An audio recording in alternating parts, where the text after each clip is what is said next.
Hey everybody, Gregg Bendian here. Welcome back to the PROGCAST. And boy, do we get into some specialized areas of progressive music, don't we ever? And today is such a case because we have one of my favorite percussionists from the realm of progressive music and the realm of American progressive music.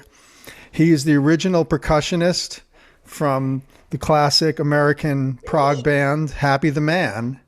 And he's an old friend, and I'm a big fan of his work. He had a tremendous amount of influence and inspiration as I heard him first, I believe, in middle school when Happy the Man was touring with various Artista groups, Happy the Man being an Artista band. And I saw them open for Foreigner in Hackensack, New Jersey. And I'll tell you all about that experience. And I think he will as well. But I'm very happy to welcome Michael Beck to the program. Hi, Mike. Hey, Greg. Thanks, man. So we go back. But I want to go back further than that because I believe I met you when you were on your first Happy the Man like national tour, 77 maybe? It sounds about right. First album? Yep. Yeah, 77. But let's talk a little bit more before that, because obviously a person who is playing as much percussion as drums as you were in Happy the Man back then, you had to come up with some very interesting influences, some interesting teachers, perhaps. What was it like? Where did you grow up? Where did I grow up? Fort Wayne, Indiana. And yeah, that's where it kind of all started. What was your question again? You cut out of me a bit. So I'm sorry. No, it's just okay. what was your first musical stuff about? Were you a percussionist? Were you playing other instruments? What were you doing? It was the Beatles. I mean, about the time the Beatles came out, I was kind of getting into the whole music thing.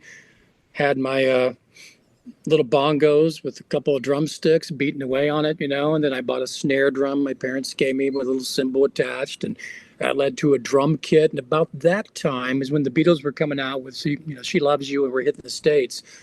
And that really, like so many of us, it hit us hard.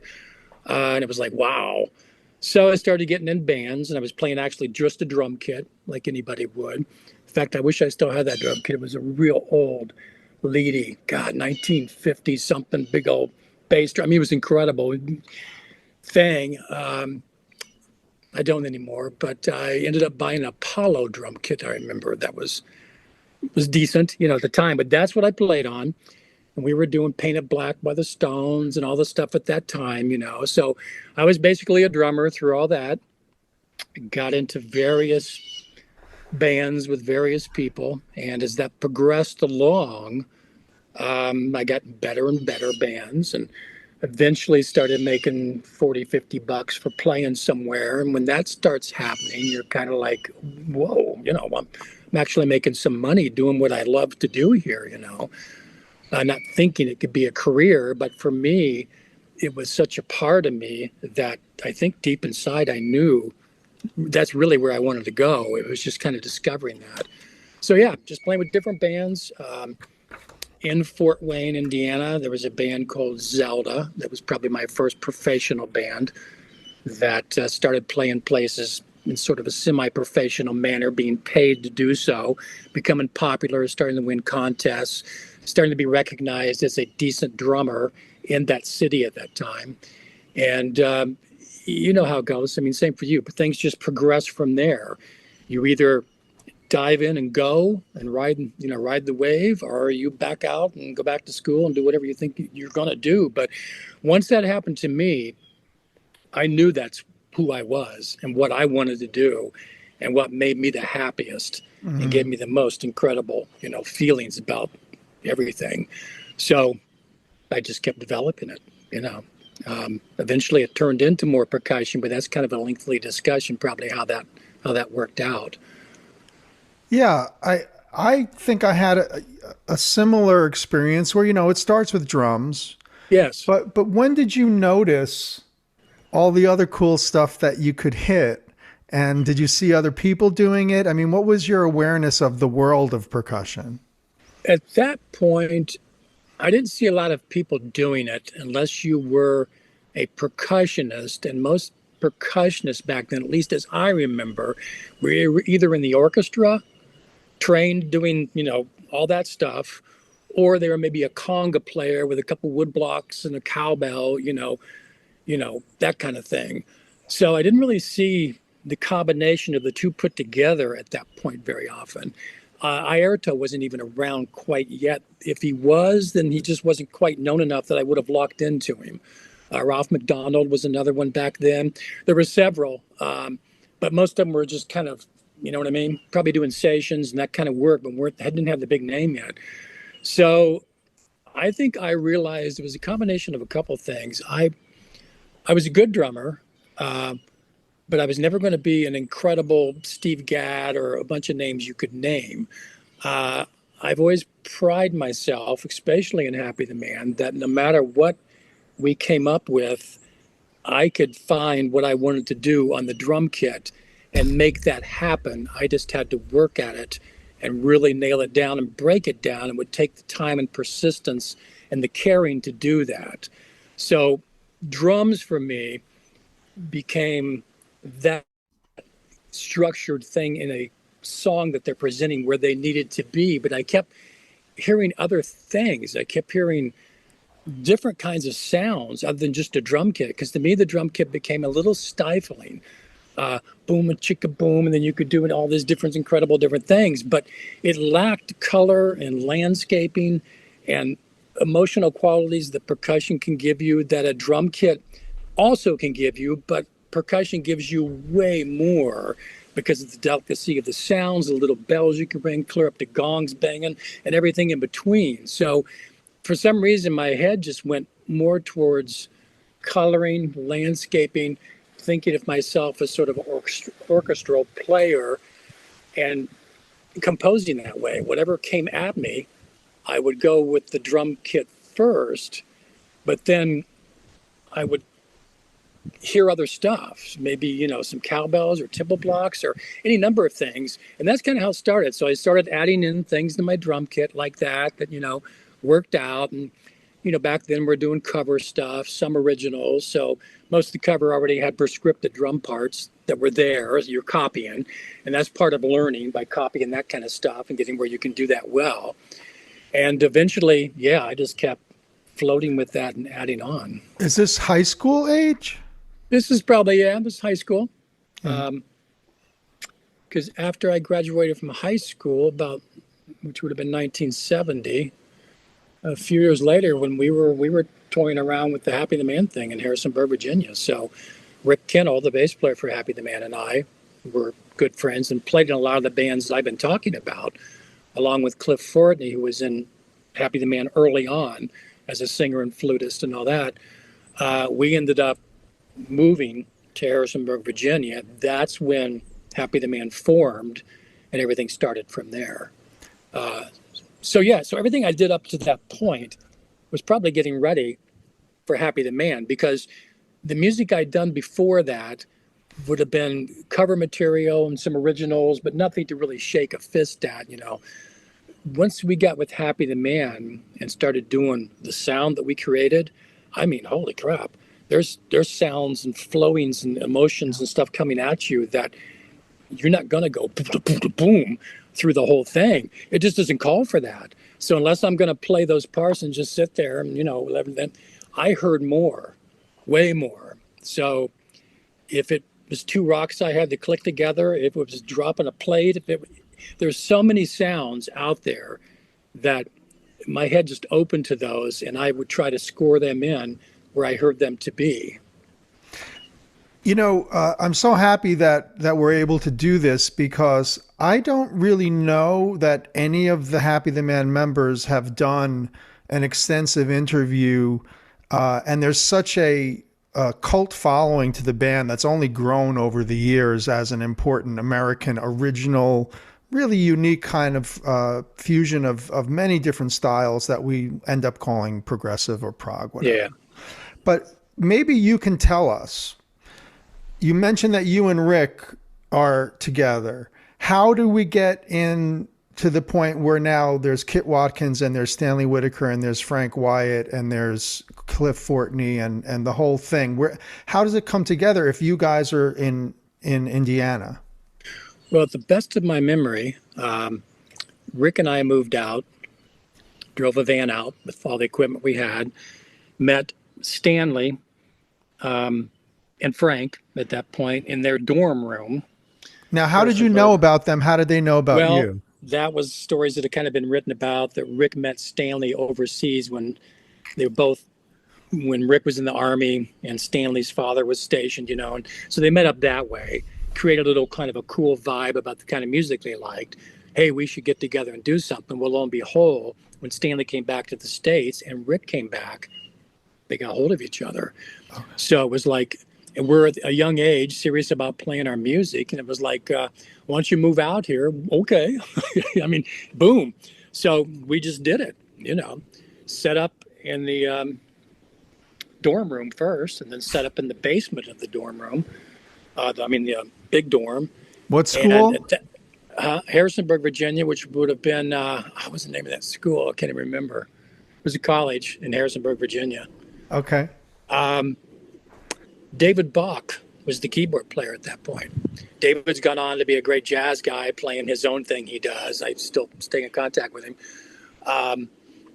But it was that nucleus, and then Kit came in. Once Kit came in, we had this unit. Cliff Fortney came in, and we started out as a vocal band with Cliff up front. Cliff was a great vocalist and sort of a Peter Hamill Van de Graaff generator kind of guy. I know that when Genesis lost Peter, Cliff was one of the few that was in the last rotation of maybe being able to take his place when Phil was auditioning for that. Didn't work for him that way, but Cliff stayed with us for quite a while until it was getting pretty serious, and then I can't remember exactly why Cliff left. I would have to ask him or read some old things. It wasn't a bad split. It was just a bummer, Dan Owen came in at that point, who was a great vocalist, an old friend of mine and Rick's, played in a band called Ethos, which was signed to Capitol, doing progressive kind of stuff. And Dan was with us for a short stint about the time Death's Crown was made and that. But then that didn't last either. So at that point, we became basically an instrumental unit. I can go on from there, but that's kind of the bulk of how that fell together. How does Kit come on board? I can't remember totally. I was reading about that the other day somewhere. I think I learned more from reading old articles and interviews and crap than I do in my memory. Oh, okay. But once Kit came in, everybody in that band was a monster player, and the chemistry and everything was just the right time, the right place. Everybody was there for the right reason, and boom, Now we rehearsed every night. We probably rehearsed 6-7 hours a day. We would play till 3 a.m. in the basement, and it was just, we were a machine. We had that stuff down, So it wasn't as easy as it sounds. It's not like you throw a bunch of guys together and, there's a lot of luck involved. There's a lot of people wanting the same product to come out and letting that discover, and, you play, you know what I mean? Well, yeah. And luckily, thanks to Steve Feigenbaum and Cuneiform Records, that some of the early stuff that you guys worked on exists. And this is the Beginnings record. Yeah. And then, of course, there's also Death's Crown. This is an interesting period of Happy the Man, isn't it, Mike? Because the first album doesn't have any of this material from the early stuff, except for maybe New York Dream Suite. So the first album is really a whole new level of stuff. But let's talk about the beginning stuff, because you at that point are figuring out what is your role in this band and what is the style of this band. And, you know, when we look at things like, well, everybody I think should know Leave That Kitten Alone or Moan, but then other pieces like Passion's Passing or Gretchen's Garden or Broken Waves by Kit, Portrait of a Waterfall by Stanley. These are really very each unique, different kinds of, I don't know if you would call them portraits in a way. You're right. They're scenes. And I know you touched on that word again earlier, which was to create a picture or an atmosphere with the percussion. So what's happening in Happy the Man in terms of all these different people writing? You know, Frank's writing, Cliff's writing, Stanley's writing, Ken Whitaker's writing.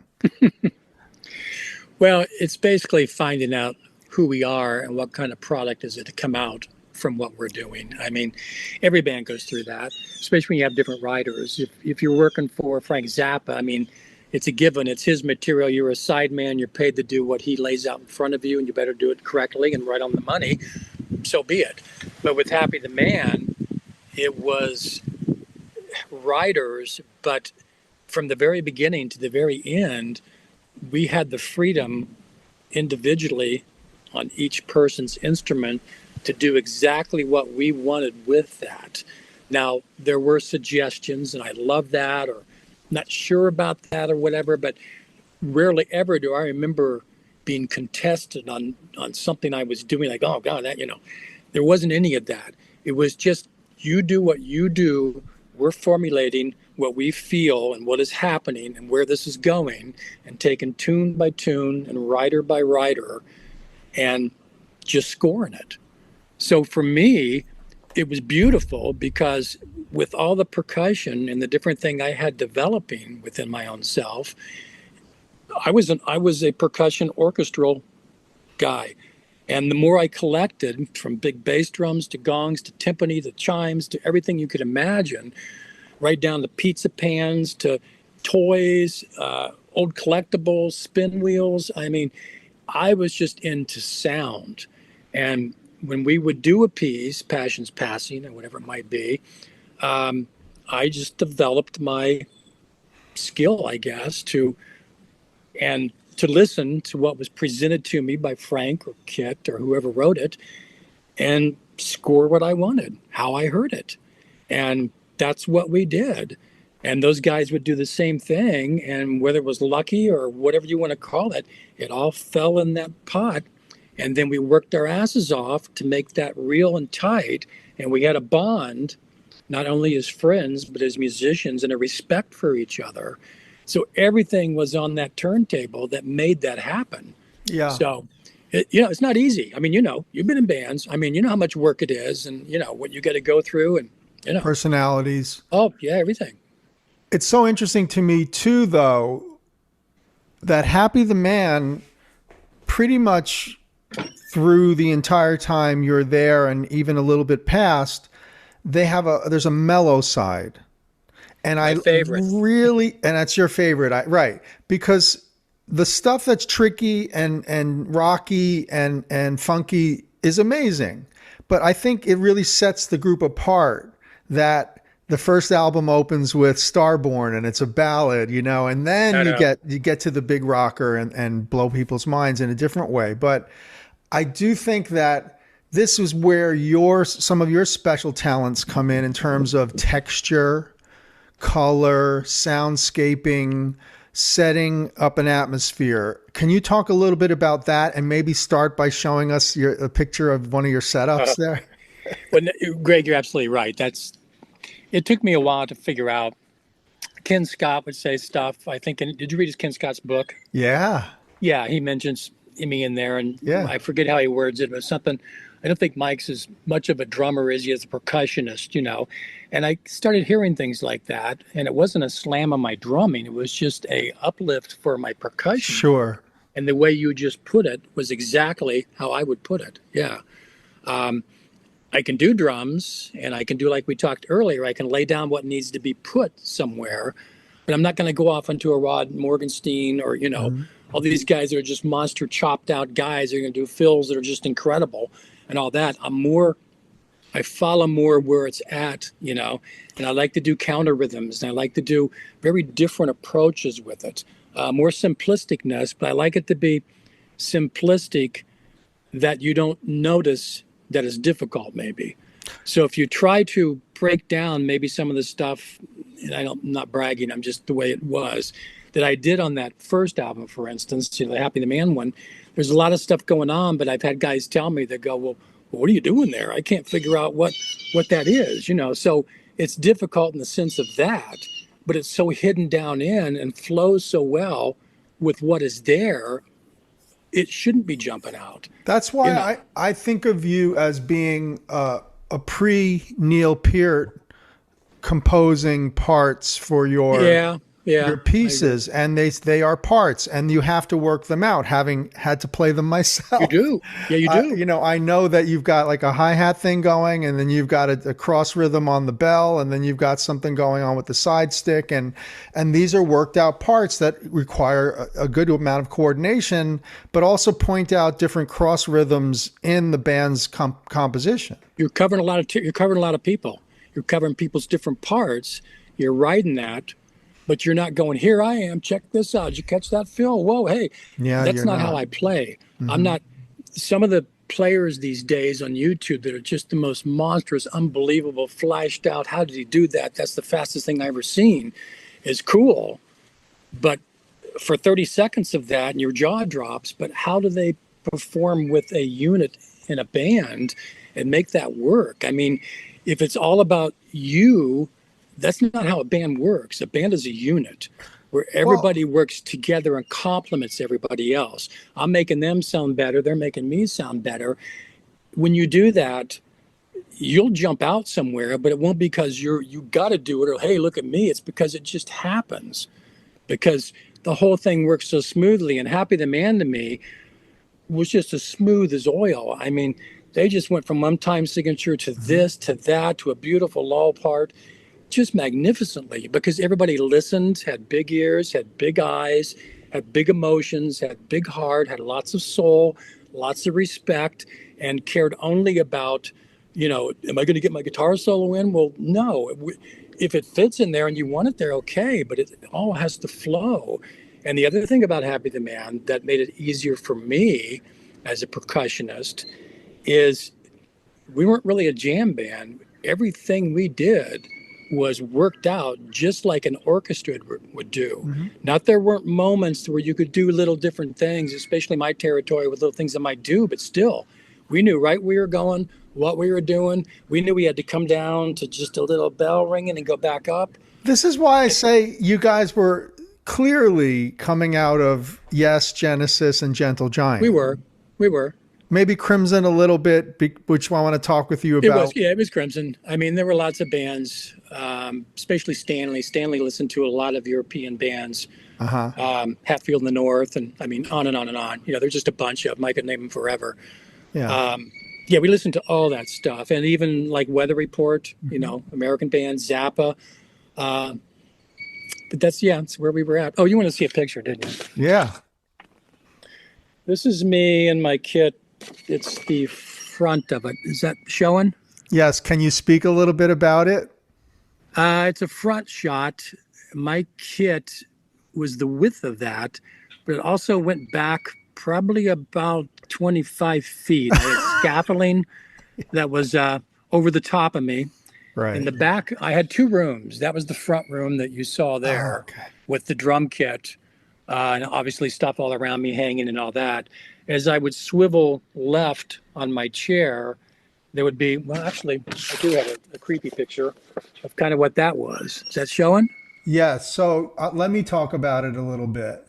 You've got definitely a steel drum, toy steel drum, or a tourist one. Then there's some pans. Then there's some keyboard instruments. Is it xylophone, vibraphone, bell, or Glock? Little xylophones. Some of them are toys. Some of them are nicer than others. Just depends. And then a nice assortment of triangles. One thing I liked and remembered from hearing you in '77 was that you had wind chimes and things that would just shake. Yeah, that was in the front here. If you can see all that stuff hanging on the Yeah. first picture I showed you, up top on the bar that goes across. There were two rooms. The front room, which you're looking at, like I said, was drum kit. I could swivel on the seat either way and catch stuff all around me, like what you just saw. Then I would have to get up to walk to the back room that was separated by a bunch of shells, Polynesian round shells, that hung. And they're like wind chimes, but they were shells, so they had a very unique sound. I could flow them. That separated the back room. So I went into the back room around those. I had a set of chimes. I had two timpani. I had a log drum set up. I had a gong situation. I had other things from here or there or that. I had bells from schools. I had CO2 cartridge tank that was, like a 4-footer that you would hit with a hammer and, just beautiful big sound. So because of that, I found myself sitting at the kit playing, but I would stand up to do things like this. I'd have to swivel, but getting up and going to the back and coming back and all this movement sort of led me to, didn't want to wear anything that was tight because it would, bind up on you. I needed complete freedom. So I ended up buying dance attire and wore that because it fit tight. It didn't interfere with me whatsoever. And so doing, I believe that, am I going on too much here? No, this is good. Okay. I believe that when you play, you have to let yourself go. You got to find that high, that magic moment and moments that occur that you know of when you're playing and you just lose yourself in what you're doing. And Happy the Man, I had a few moments, a few times where I can remember the Salvador, we played there once in particular, where we're doing this complicated stuff. There's people right in front of us. And I'm basically almost levitating. I mean, I just remember playing and it's just working. Don't even have to think about it. And I'm just floating here looking around as I'm just knocking this stuff out. I mean, if you let yourself go and you don't worry about people looking at you, the faces you're making, what they're thinking, anything about it, and you just listen and watch and feel it, then that's when you're going to send out the energy that you're creating and the confidence and the emotions that come with that to those people in the crowd. And they're going to feel that and it's going to come back. And when that happens, we had that happen all the time with us because we were so beautifully in how we presented what we had and so real and so heartfelt. And that's the only way to me to make music, which is not that easy to do all the time, but that's the goal. Yeah, it really was a stunning visual. When I saw Happy the Man opening for Foreigner when their first album came out, and I guess both bands' first albums were out, and your setup, which was amazing to me that as an opener, they allowed you your entire setup because it was a big stage. That's a big stage at this high school. And we walked in, and of course, I'm in percussion ensemble in middle school, and I go, oh, this is more percussion than I've ever seen on stage, including pictures of Bruford and Muir. And so now it's one guy's going to play all this, and then you guys played all of our favorite rhythms and all of our favorite textures, and we were blown away to the point where we couldn't stay for Foreigner.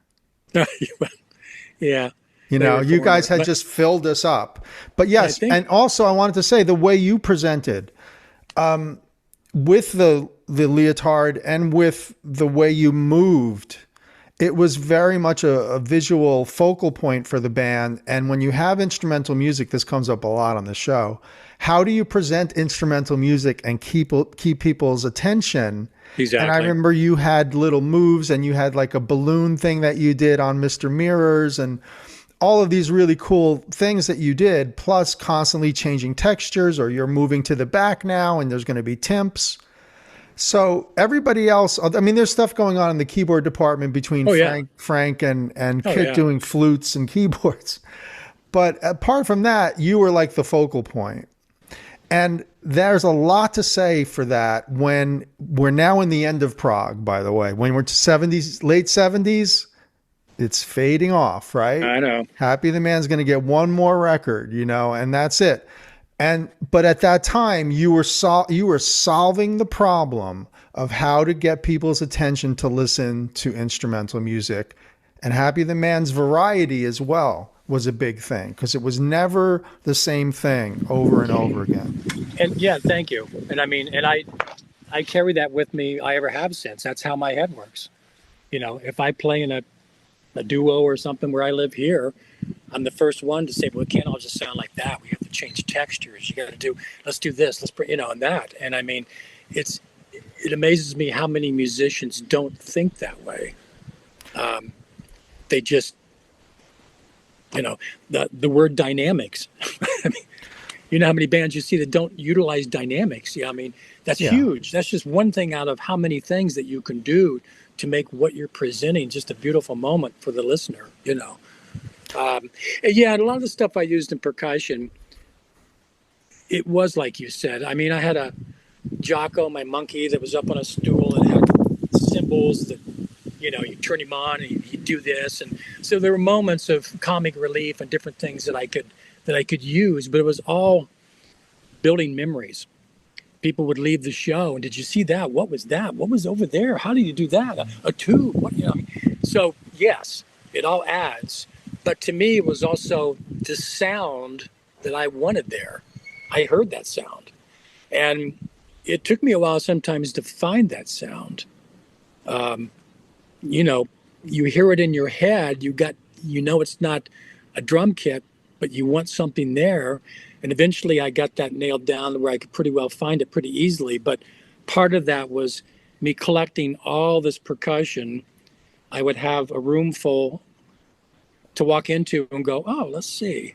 I mean, I had every sound in front of me that, that I could find, because all I did was go to garage sales, to antique shops, to garbage dumpsters, to a music store, but I wouldn't go in the main room. I go, what do you got in the basement? What's in the back room you got laying back? That kind of thing, because that's what I was after, and I wanted to be original and innovative and different. I don't want to do what other people do.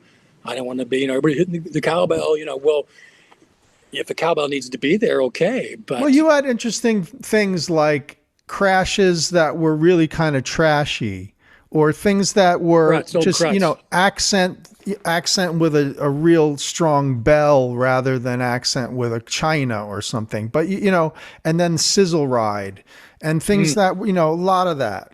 I still use a sizzle all the time. It's my favorite sound. And once again, it's colorful. Yeah. Landscapey. It sizzles out at last. It's a beautiful sound if you don't overuse it. And that's the other part of percussionists. In a band, I've seen too many guys overuse things. Yeah. So then you lose what you gained, because you may only want to use that one or twice in your show. But when you do, it's beautiful for that moment. But, Yeah, I mean, I had probably been so immersed in Bruford by that point that I was really ready for you. And when I heard your extension of that, and I'll tell people again, that night in '77, I think it was spring, Happy the Man's van broke down and they were stuck in the parking lot. Oh, really? So, Mike, you probably don't remember this, but I don't remember that. That's funny. They're broken down and we left Foreigner. I mean, okay, this is not a thing about Foreigner. It's just like we had just seen an hour of Happy the Man live at their peak, and you had the audience that couldn't deal with it. So we were kind of pissed about that too. The Foreigner audience was pretty much not happy about Happy. So we ran into that a few times. Yeah, I mean, you guys opened for Hot Tuna. That was a nightmare. So, here's the thing. You're outside dealing with the van and these little middle school kids come out. I would have been 13 and there's Happy the Man. And we just started talking to you guys and you were waiting to get the bus fixed and you were so friendly. Yeah. Yeah. I vaguely, not, but yes. Yeah. And then, Stanley spoke with us and it's just at that moment, it's so funny because I'm a fan of the band. The band continues, the band stops. and then the band starts up again in the early 2000s, and I go in and work on the new material with them for the next album. And that's a whole other story that I'm not going to tell now, but Wow. it was, it was my moment in Happy the Man where I was honestly channeling you as much as anything else, because and they didn't like it. I wanted tempo blocks and I wanted bells and I wanted that aspect of the first material that you guys Yes. did, not just Yeah. turning it into a rock thing, which was kind of where it was going. And so I just want you to know that your approach to that music is still part of that music in my mind, whether it's a new song or not. That's cool. Thanks, Greg. Yeah. Well, that was, I mean, when I left the band, Well, let's not go there yet. okay. 'Cause yeah, You're still in that the touches band. upon. And I think it's interesting for us to hear a couple of stories, like the story of Peter Gabriel looking for a band pre Gabriel 1, and then Happy the Man spends the day trying to see if there's something there. Yeah. Yeah, there's a long story kind of with that. It's been written about and stuff. Everybody probably has their own little version of it. I mean, basically, he was looking for a band after he left to do his first CD with. Somehow, through this, that, he got hold of us and loved it. Flew over to Is this Washington, before D.C. the first album or after? Right before we were signed, basically. We were Okay, just so Ken about to- Scott not involved? No, no. We had management and all that, and we were really becoming popular and quite incredible and ready. I think Artista was kind of courting us and that kind of a thing, but nothing had been signed yet. And Peter came over, and we met with Peter in a rehearsal studio. And I forget, it seems to me we spent 4 or 5 days with him, maybe 3 Did you? for sure. And we rehearsed some of the stuff off that first CD he did. Went swimming, hung out, had a nice time, that kind of thing, got to know him. I mean, we were looking up to Peter at the time anyway. It was like, oh, geez, wow, he's one of our heroes. So it was kind of a interesting scenario of us. I remember him sitting around the piano playing Here Comes the Flood, to us. And we're all just, standing there going, holy crap. We had great rehearsals, but he wanted more of a drum rock kind of thing. If you hear the first album, that's more kind of what it's like. Oh, yeah. He played me. He says, Michael, here's a tape of Phil playing on some of these tunes. This is kind of what I'm looking for. He was amazed at the drum kit and walked around, and it was like, oh, man, wow, incredible. Loved us. And if I've got my story straight, I think he wanted to have us, but he wanted us exclusively, him only. And we were that close to being signed to Arista. We worked that hard doing our product we had made. We didn't want to give that up. So we decided, no, we're not going to do an exclusive. We want to get signed to Arista because this is what, we've established and made. So that's kind of how that fell at that point. He went on and did whatever he did, It was an amazing thing. Was there common material that was the band presenting material to him, or he was presenting No, it was material strictly to Peter's thing. It was Peter going solo, Peter doing the tunes that were on that first you? So tapes, CD, demos? and he wanted a band to back him for that CD. So the So demos existed. Say it again. How did you learn his songs at that point? He had a tape, and he played them. Okay. He sat at the piano, sat down, and we just worked stuff up. I know that I'm pretty sure he offered Stanley a position a few years later to be his guitar player. Stanley turned it down because he was in another band with a great singer that he thought might have a good chance of making it. In hindsight, I'm sure that was a bummer because the band did break up and didn't really do anything. But yeah, it was a great thing. Again, interesting to see the connection with Genesis, and that Happy the Man would have been an American situation that he could have hung with. But yeah, this is what's interesting to me too, Mike, moving on to another area, is you're in the midst of the band getting signed. and Ken Scott comes to see you, right? Yeah. And do you get signed and then you're going right into the studio, or how does the first record get made? We were doing, we were playing the cellar door, and Larry Fast, who was with Passport Records at the time, a couple other companies, maybe, can't remember what, would come to see us. Because we were close to, I think, maybe a hot item at that point, who you got to see these guys. So Artista sent an A&R guy out. Was it Stu Fine, I think it was? Saw us and loved it, and turned on to Clive Davis about us and blah, blah, blah. So I may have some of the order wrong, but the next thing I know, we're going to New York at SIR Studios, I think it was, doing an audition for Arista Records and Clive Davis. That was a whole story in its own self. You work that hard to get to that point, and that happens with one of the biggest people there is. Did you guys have a good play at that point? Yeah, we were set up on our stage, and in front of us, about 15 feet out, were about 15 people from Arista, Clive Davis and his whatever was with him, sitting there. And big moment. And we'd worked how hard to have that happen. And the first tune we played was Starborn.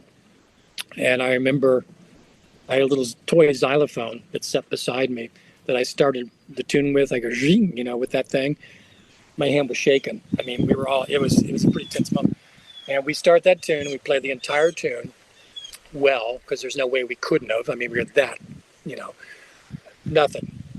No reaction whatsoever, nothing. Yeah, just complete silence, just looking at you, which throws you into kind of a loop.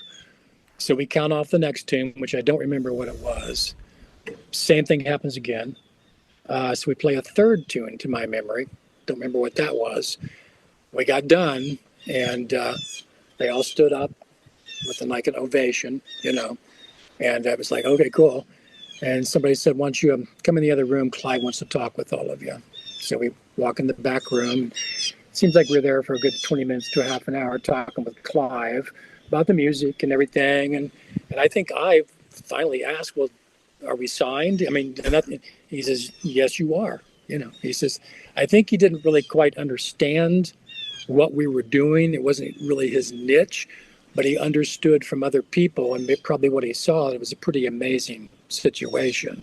So they took a chance and did that, and it was great. In fact, I remember, you would appreciate, we did a gig a month later or something at Columbia University in New York, on the big stage there somewhere. And Clive came into that show to watch it. We had a lot of trouble getting on time, which was the wrong time to pick when Clive's there to run behind 15 minutes, lights, whatever it was. And we got done with the show, and it went okay. I was walking out the door, and Clive ran into me, and he goes, I think he said, Mike, he says, I couldn't see you as well this time. I really wanted to see more of you. He says, I couldn't, what you do is, he says, I couldn't see you as well. What happened there? Which kind of made me feel well that he notices what I do, because it was so different, and that kind of a thing. But it's my own experience with Clive. But I remember you being literally front when I saw you. So it was like keyboard setup, percussion setup, and then at the edge, there's two guitar players. The only place it could go. I mean, fitting in some of the stages was a trip sometimes. Once we played nicer venues, there was no problem. It was all stretched out. Yeah. But there's lots of stories with my kit set up. And luckily I had Kenny Taylor, who was my roadie, and did an incredible job. I mean, he knew it inside and out. It probably took him a year to learn it. But I mean, all I had to do was walk on and double check things and maybe move a couple whistles or something, and it was right there. So. Yeah, it's an extraordinary setup. How was it working with Ken Scott for the recording? Ken at that point came out to somehow a tape landed on his desk accidentally, and he listened to it, loved it, and I'm sure I'm missing some points there, but he flew out and saw us, I believe, at the Salvador again. Loved it, and signed up with him to do it. Yeah, I loved working with Ken. It was AM Studios in Los Angeles, which is amazing in its own self because you're walking through the corridors with Carole King and all these people doing their thing. It was our first time in that size of a studio and that big of a, whoa, So it was a little intimidating at first. But I remember the first thing that Ken did, because drums usually start off first, is I didn't have bottom heads on my drums at that point. It was hip at that time just to be playing, bottomless. I know. And I remember Ken coming in, he was going to tune the drums, which usually takes him a day or two. And he goes, whoa, we not know. So he went out, bought all the hardware, heads and everything, put them on there, and spent the next day and a half or two tuning my drums where he wanted them to be. Yeah. With my approval, but who am I to approval, how that was going. So that's the first thing we did. And then we laid down, drums and bass and all that, overdubbed everything. And so how was it done? Was it done from the rhythm section and then overdubbed, or you play together? Yeah, we played together as well as we could, but he was after drums and bass to my memory. That's been quite a while ago. I did all my percussion as overdubs. So I only did the drums, and then I went back and did a whole night, 12 hours or something, just doing overdubs of percussion. The one story that's funny to tell about Ken, because I really liked working with Ken, there were two stories back. Once again on Starborn, I opened up with that little xylophone I was talking about, which was kind of a rickety little, kind of thing. And I did that, and Ken goes, whoa, that's not going to work. He goes, why don't you pick up... what do you have me do? Some chimes, and we're going to put a little phaser on it, which is on the album now. If you hear this, it's nice, yeah. And we must have argued about that for half an hour because I was a purist, thinking, no, this is the sound I want. This is how da da da. He's well, that doesn't sound. It just isn't really gonna. It's gonna sound a little clunky in there, So I said, okay, let's go with that. And I'm glad I did because it worked out much better. That's the only thing he changed on me that I can remember. Other than in, what's the tune I use? New York, Dream Suite. There's a section where I'm doing tempo blocks. Tempo blocks, yeah. I think I did about 31 takes because Ken could hear the remotest level of time moving. So he'd be, nope, that's just a little faster there. That just drops a hair. And I was a pretty good perfectionist at that point, but I couldn't hear it. After about 30 takes, okay, I could hear it, but I was getting a bit fried and a little pissed off, because it's just, you're just like, kidding me? And he's like, you'll get it, we'll get it, So that was his perfection level, But he never raised his voice or anything like that. No, he was wonderful. He was completely respectful. Once again, like in his book, I think he pointed out his amazement at the percussion stuff I did, mentioned me compared to Airto at that time, and wished he could have used me on Supertramp's Crime of the Century, which, that would have been great to do that. I love that band. And didn't you also get asked to be in Crack the Sky or John Palumbo? Didn't you also get an offer from John Palumbo? I did. I was playing in a band somewhere, and somehow John got a hold of me and wanted me and the lady bass player in that band I was in to go on tour with him. We were all set to go, and I think about 3 days before, he sued his record company and blew it out. So it didn't happen. Yeah. So yes. So I didn't know that because I think the time is so good on the Happy the Man album that it sounds like the way you would have played it live. Because I know you had your hi-hat over here, and then you had your tempo block set up over here, right next to on the That was left. all overdubbed, to my knowledge. So that's all overdubbed. Okay, cool. Yeah, as far as I remember, probably for miking purposes, because he's such a detailist about drums only, everything being. But cymbals are part of the kit when you're doing the drum set, right? So kit, if you're doing cymbals, accents on a plate or an accent on a chime, that's all not overdubbed.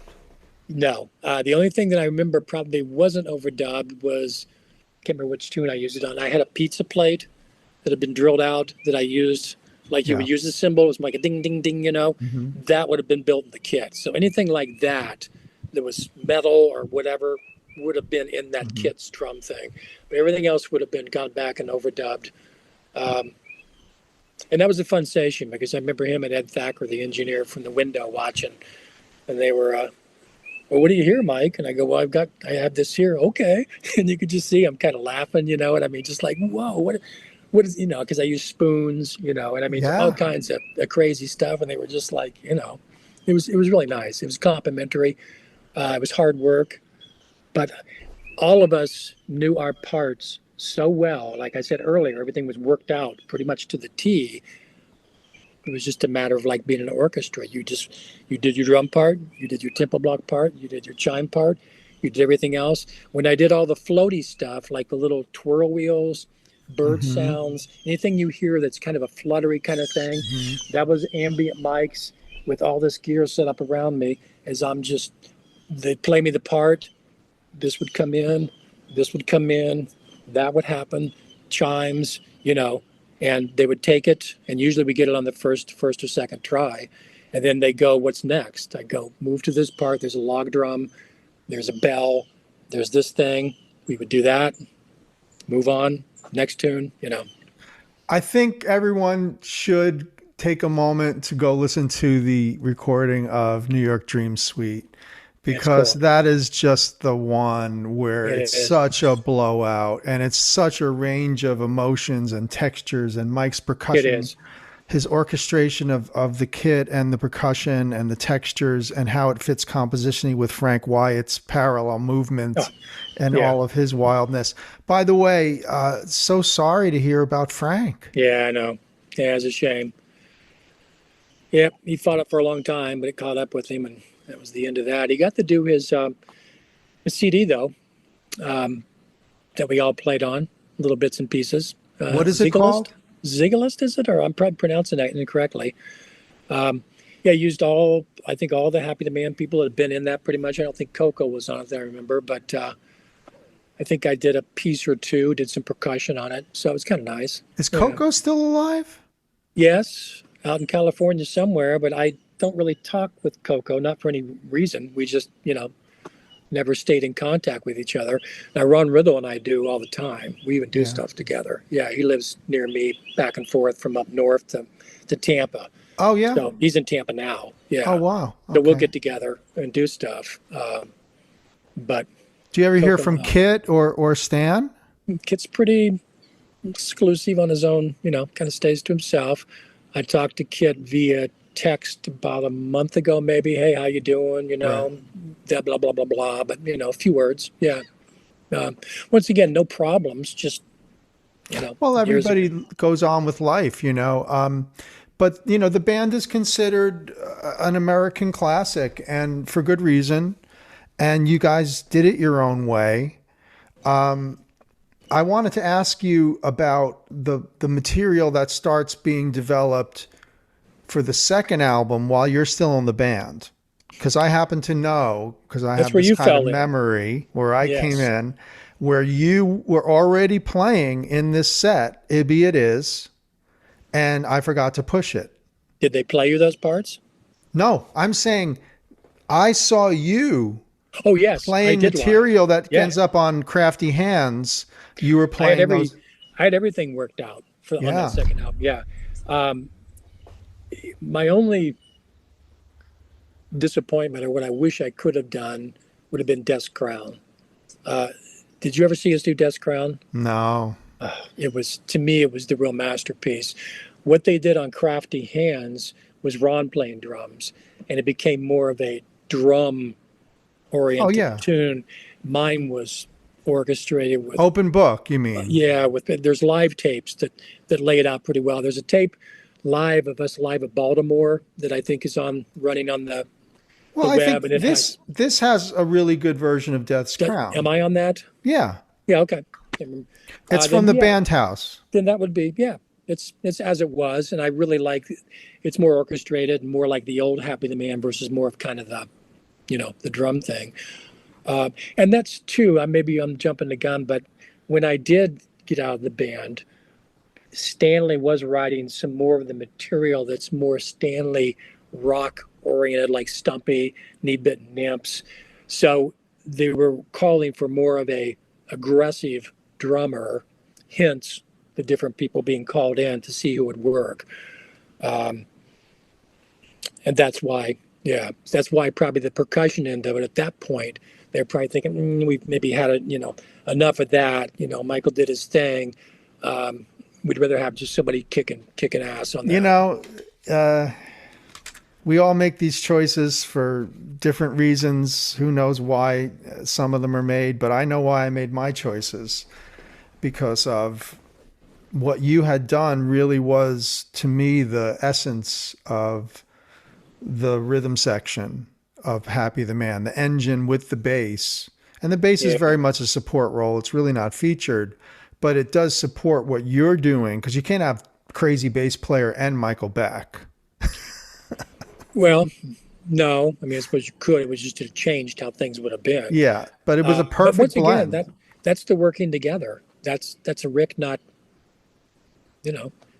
we worked as a unit. So I don't remember anybody, never did Stanley that I can remember want to blow a solo here and I want to do, let me do my thing. Well, no, do you remember working on those tunes, I Forgot to Push It and Ibby It Is? Mm-hmm. You do? Yeah. Yeah, I had different, and see, the difference between on I Forgot to Push It, if I remember correctly, is my head goes to drum kit for that tune. You'd have to, the way it is. Yeah. But my head goes to, instead of a tom-tom, I've got a hunk of metal that I'm putting, like a can, tin can. Cans. So I want instead of a boom, boom, boom, boom, I went, a real metallic kind of sound. So that's where I would come in thinking differently than what a normal drummer may not. He would think of a fill or how he's going to hit that or the rhythm he's going to put down on it. I'm thinking more a different sound, a different way to approach it, something that's going to really, give it a different, but fit, not take it out to where everyone's going, what the hell is that? It fits, so when you hear it, you don't necessarily think, well, it just fits, Agreed. Certainly you and John Cage's music were the people that got me into using cans. Well, the person that influenced me, I had two heavy influences early on and all the way through. One was Harry Parch, who I didn't care for Harry's music because it was way out there, very dissonant and all that. But Harry made all his own instruments, glass bowls, incredible things out of found objects and that kind of stuff, and utilized them incredibly. So that part of it really knocked me out. The other was JAMIE MUIR, of course. It was with Crimson. Jamie and I thought were similar in lots of ways, in how we kind of approached and listened and heard and sounds we wanted to put in. So no wonder I would be attracted to what Jamie was doing. I was already doing what I was doing when Jamie was doing what he was doing. But he knocked me out. I also, I like drummers like Billy, what's the guy for Blood, Sweat, and Tears? Bobby Colomby. Yeah. I thought he was a great player, and I could handpick a few guys like that from the older days that I liked. The percussionists at that point, like I mentioned, Ralph McDonald, and people sometimes I would get compared to in different articles, they were just straight up cats that did what they did real well, but they were just limited with a small little setup of shakers, congas, poppies, and they had that mastered, but part of it, but I think, though, we have to talk about JAMIE MUIR. And I should say, folks, if you are not a Patreon person, think about becoming one, because Mike and I are going to do a special Zoom hang where I will talk about my relationship with JAMIE MUIR, my friendship with him, my using his gear, and our discussions about music as part of a hang for anyone that is a patron of the PROGCAST for as little as $5 a month. But I would say that's going to be really great, because I'll play audio examples of some of Jamie's moments that really impacted me. There also Mike has his JAMIE moments that are big, and we'll play also some of my stuff that was influenced by Jamie because I ended up being Derek Bailey's percussionist a year after Jamie left again in the 80s. So Yeah. when he left for the final time, I was with Derek. So I was such a Jamie fanatic, and I'm going to tell all the stories of how we got together, and what a great guy, and what a brilliant man. And so we recently lost him, and I couldn't think of anybody better to give tribute with me than Mike Beck, who, Yeah, good. Thanks. you know, we had that discussion in the parking lot when I was all of 13. I had Lark's Oh, did we? tongues. Oh, cool. Oh yeah, Okay. and you said I want to be somewhere between Bruford and JAMIE MUIR. Is that what I And said? yes, you did. Oh, interesting. Yeah, because I love Buford. Yeah. Buford's very, And you kind of were, because you kind of were doing yeah. really cool rhythmic parts on the kit and really great percussion coloration, texturization, and so what was it like for you playing live with Happy the Man? Oh, yeah. I mean, it was the highlight. I mean, yeah, I loved every moment of it. I mean, that's what I had developed. That's was me. I was extremely proud of it. With them, I got to do whatever I wanted to do. I had the complete freedom, like I said earlier, and I worked with a bunch of incredible musicians. What more could you ask for? I mean, it was is what everybody would hope to have happen in your career. You know, to be able to have something like that, let alone be able to make a CD music like we did and have it still popular this many years later, still talked about, still written about, all the stuff that I still come across and doing an interview with you like this, you know, how many years later. I mean, that's amazing. I mean, so I couldn't be more proud of it. We're close to 40th anniversary. We probably are. I don't think I count anymore, but 2 years from now, 40 years. yeah, yeah. That's Crazy, crazy. huh? I know.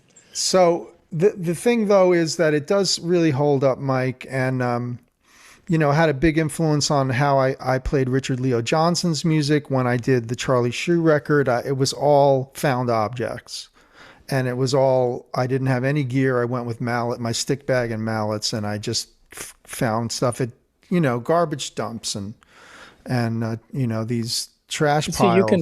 you can make that work. It's not rare, but not a lot of people can do that. I don't think it becomes a slam fest, a bang bang thing. I mean, like I said earlier, I've seen so many players that have chimes, and But you you have to, got to pick your spots. you do, And you that's do. one thing you and I have really done. And I really got that from guys like you, guys like And Jamie. Jamie, because Jamie was the same way. Jamie picked his spots. His spots are now iconic.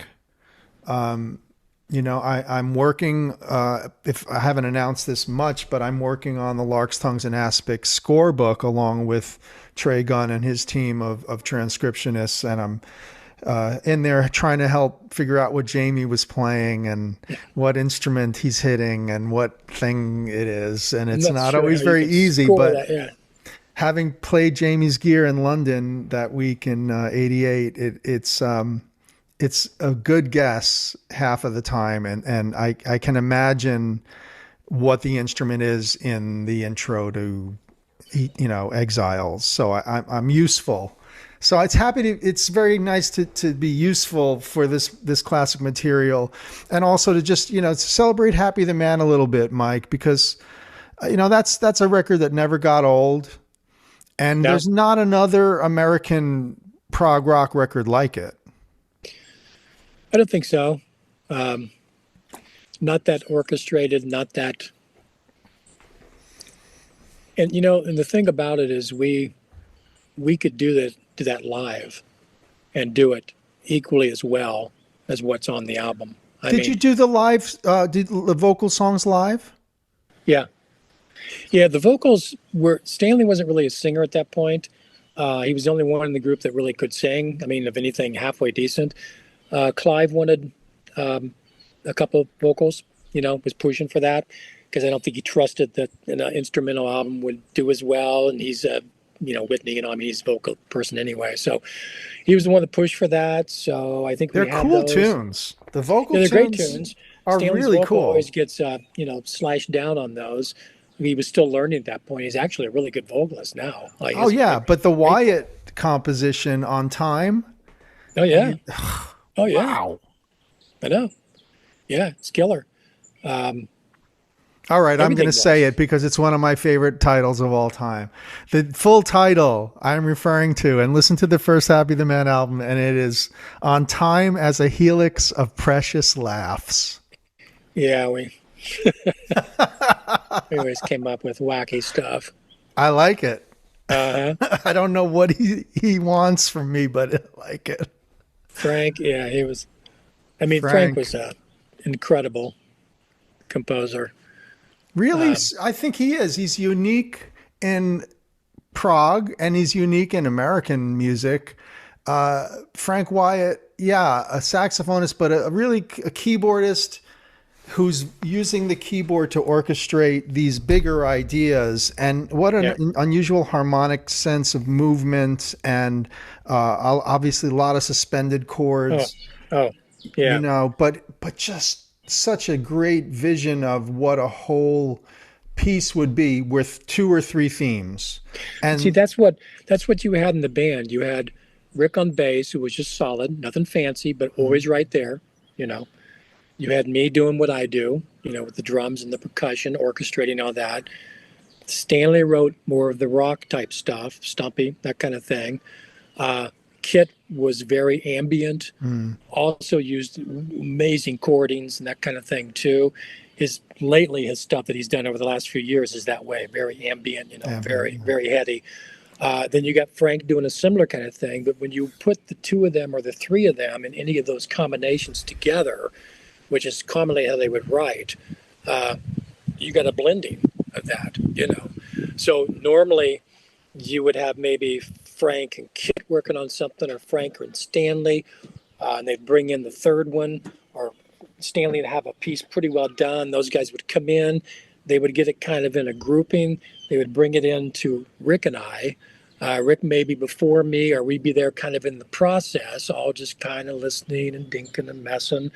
And eventually it all took its shape. And then rehearsing as much as we did, and everybody getting their parts down where they wanted.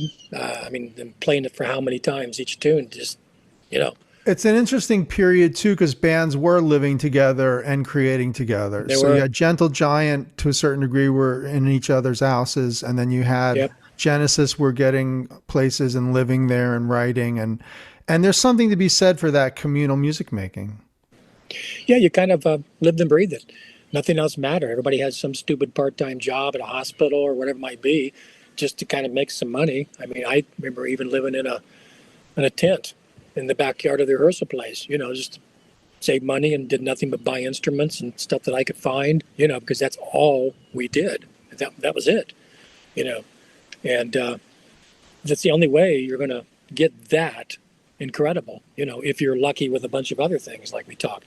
Personalities, I mean, everything's got to fit together. And then the bigger and more popular you get, I mean, I never got that big, but I saw bits of it just with how well received and known we were, where people would start treating you kind of differently. You'd have people coming to your shows, and that instead of just like, hey Mike, it's kind of, hey Mike, there's just this different, kind of persona that takes it on. So you have to start figuring out how to deal with that, Sure.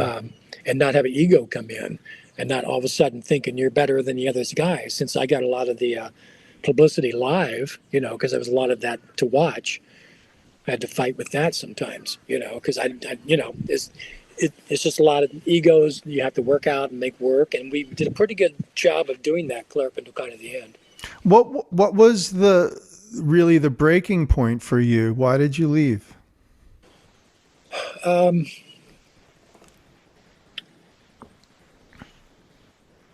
I think they were looking for a little more rock drums, like I said, which I would have charged into, though I wouldn't have changed up my approach to still scoring as I did.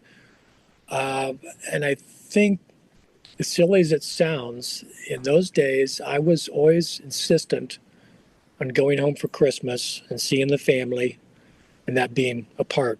Sure. And I can remember the last stitch was Christmas. I wanted to go home, and they had some big show they wanted to do. And I said, no, I'm not going to do it. I always go home, see my family. And that broke the back. Yeah. And it wasn't fun. It was a little bit, tough. Yeah, always is, that doesn't exist anymore. But yeah, it was rough there for a while. So that we split. Now, Ron Riddle, who took my place, was a good friend at that point. We were always kind of doing stuff together. And I think I'm the one that kind of brought Ron up. Ron would be, he's cool, and they checked Ron out. And Ron was apprehensive because we were friends and didn't want to, jump over my shoes and all that. But, Right. He got in. And I thought Ron did a great job. He's a very aggressive,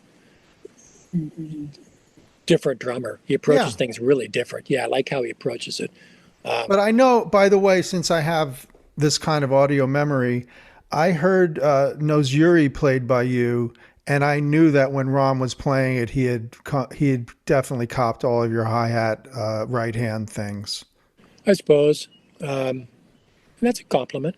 It's a compliment. I mean, doesn't but bother me. that's again a situation I was in where I came up with some ideas that were later recorded by another drummer, but the concept I think was good enough that it's part of the tune. So how come you didn't get into Happy the Man? They wanted more of a rock drummer. Did they? Yeah. Who'd they go with? Joe? Can't remember. Joe. No, Ron came in. No. Ron Riddle Well, came in. no, the guy, I was after Ron. And then it was a rock drummer from a Rush cover band. And then he did the record because I think he knew the keyboard player, David. So yeah, but I had all, come up with all these parts for the tunes and, tunes that ended up on the record. And you can be the judge if you ever hear my recordings, because bless Frank Wyatt's heart, he was able to get me the recordings of our work together. So I do have that in my archive. That's nice. Yeah, I would like to. Yeah, they went through a lot of drummers there for a while, trying to find the right mix. I had some good players too. Some good ones besides me. But and what did you do after that happened? Did you go and try to continue playing that? Did you go into another part of life? What was it like after Happy? That was a little tricky because I had this thing that I did and still wanted to do. The percussion setup, all that, how I scored and everything. So it limits you who you could go with to do that. You need some pretty good musicians. You need somebody who's got a lot of flow and emotions and different sounds coming at you, like a weather report or any number of things. I think I tried to get a hold of Joni Mitchell. I think I tried to tap into some people like that I thought I could fit in real well with, but that didn't happen. Palumbo called. That would have been probably more of a rock thing, but that fell through. So I think I really just kind of fell back out, was married, just concentrated on making a living, playing and doing what I do, continually searching to be able to get back into what I had done. But what I did with Happy the Man was made for Happy the Man. You know what I'm saying? Mm-hmm. And ever since then, up until now, that's how I treat it. I still have lots of crazy gear. But if I find someone here or wherever to play with, I listen to what they do. I'm there to make them sound better.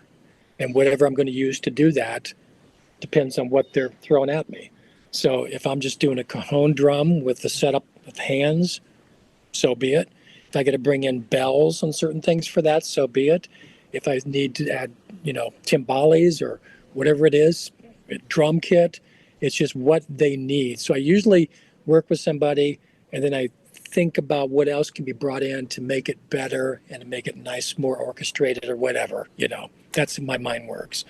That's how the percussion mind. Everyone's different. Yeah. But that's Everybody the needs percussion certain mind. things, and others don't need certain things. Yeah. I mean, so Armin Halburian and guys that were, coming in doing sweetening. Remember that term, Mike? Yeah. Yeah. Yeah. Sweetener. I mean, I had a band for a long time afterwards, called Dog Talk. That was, I was writing a lot of music then. It was the majority of it was my music, and it was very world beat, combination of everything you can imagine, from reggae to ska to and I enjoyed that a lot. Talking drums, all kinds of crazy stuff. And we were just a fun, upbeat, wacky, crazy thing. They got to use a lot of percussion and things like that. So did that for about 12 years, and that's when I started booking music, because I was the one that was booking it, putting it together, was the leader, had control of that. And that had a good run. I mean, we had 2 paid vacations per year. We were on salary. I mean, you learned how to make a living doing what you love to do.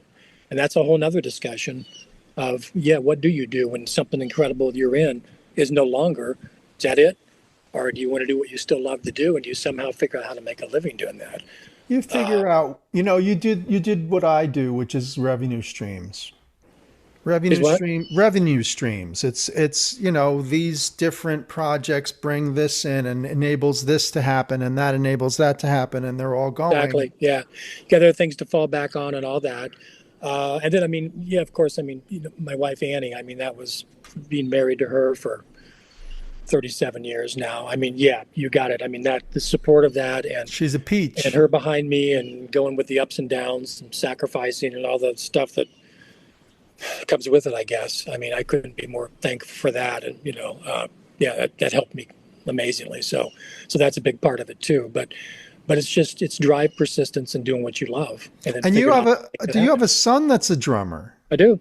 Yeah. Older son that, signed a small California label, and it's been doing it for a long time. He's good at what he does. Yeah, it's cool. I wonder how that happened. Yeah, how that happened. Yeah, right. It doesn't always happen, by the way. No, it doesn't. No. It's a real special gift to have that. And oh, totally, man. Yeah. we've done a few things together, a little bit here and there. It's always a thrill when that happens. Sure. Yeah, it's one of the great joys, working anything with your kid. Well, what else you need to know, dude? Dude, you covered so much. This is fantastic. I hope so. And I think that that people who know progressive music know Happy the Man, and they know Michael Beck and what you brought, and the difference between what you'd brought and what every other Happy the Man drummer did. So I will just leave it at that and it's a different thing. Yeah, also, I want to mention, if they do want to see, I think I told you earlier that I have on YouTube, I covered 2 of the Happy the Man songs. Oh, cool. If you go to, I think it's Michael Beck, if you just look up my name, I did Starborn, and I did Hidden Moods. Hidden Moods is the more watched. Well, I forget which one's watched more, but I broke them down. I had a drum kit in a little room I had, put a camera on myself, and put a picture of my whole drum kit, a different one than what I showed you here up in the corner. And then I talked and went through the entire tune and showed how I structured it, what I did, why I used what I used. I felt a lot of people kind of go to it, and might be nice if some of the people want to go there. They could, get another taste of how that worked. Yeah, so you'll get another insight to Mike's actual playing if you go to find those videos on YouTube. Michael Beck playing Hidden Moods and Starborn. Yeah, Happy the Man. Mike, thanks so much for the hang. Gregg, man, for sure. Just good to see you again. Yeah, it's been a minute. A long time. Yeah. Yeah. In fact, do you remember the time you came to our house? And I do well. That's cool. And we recorded. We recorded with Brian Paulson, a great keyboard player. Do you still have those tapes? I don't think so. I can look and see, but I don't think so. It was what cool. Is Brian? Is Brian still around? Yeah, he does most of the stuff in his own room. Maybe he has a huge the setup, and just knocks stuff out. I think he has like 50 CDs. I mean, he's just the one man, Folks, that's true. There's a Gregg Bendian Mike Beck collaboration somewhere. There is. We did. In the 80s or 90s? I'm guessing. Wow. It's been a while. Yeah, I'm glad you mentioned that. I think you stayed with us overnight or two. I did. Exactly, but we went to the studio and did that. It was great. Yeah. All right. Fond memories, buddy. Okay. Okay. Everybody, like, subscribe, hit us on Patreon. If you are a patron, you get a bonus extended episode of Mike and I talking about Jamie Muir's impact, how important he is, and to this moment. And we recently lost him, so we really wanted to pay tribute to him. So definitely hit on Patreon. You'll find out about that. It's actually presently available. So thank you, everybody. As always, we can't do this anywhere else other than the PROGCAST, and get guys like Mike Beck to come on, and more to come. So thank you, and see you next time. Thanks, Mike. Okay, Greg. See you, man.